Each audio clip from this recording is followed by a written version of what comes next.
बिस्मिल्लाहिर्रहमानिर्रहीम। अस्सलाम वालेकुम। मैं हूं आबिद अजीज।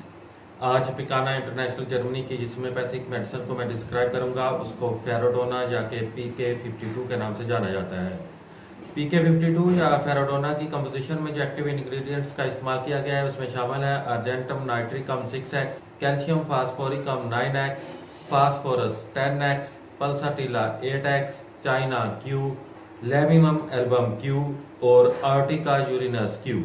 PK52 का इस्तेमाल खून में आयरन यानी फौलाद की कमी या अनीमिया की दवा के तौर पर किया जाता है।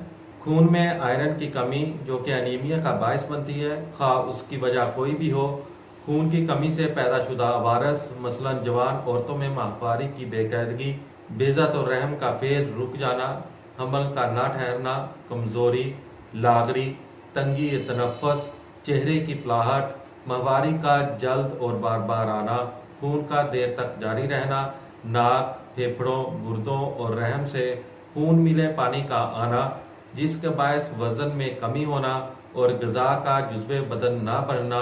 हमल के दौरान औरतों में खून की कमी के लिए PK52 यानी कि फेरोडोना बेहतरीन दवाई है। इसे हिफ्ज़े मातकद्दम के तौर पर भी इस्तेमाल किया जा सकता है। PK52 की खुराक का इस्तेमाल कुछ इस तरह से है कि मरीजा को दिन में 3 से 4 मरतबा 2 घूंट पानी में 15 से 20 कतरे हल करके इस्तेमाल करने चाहिए।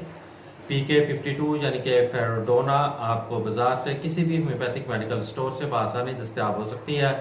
उम्मीद करता हूं कि ये वीडियो आपको अच्छी लगी होगी। अगर वीडियो अच्छी लगी है तो इसको लाइक कर दें।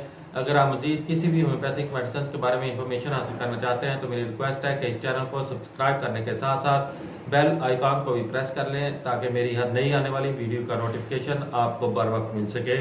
इसी के साथ ही नेक्स्ट वीडियो तक आबिद अजीज को दें इजाजत। अल्लाह हाफिज।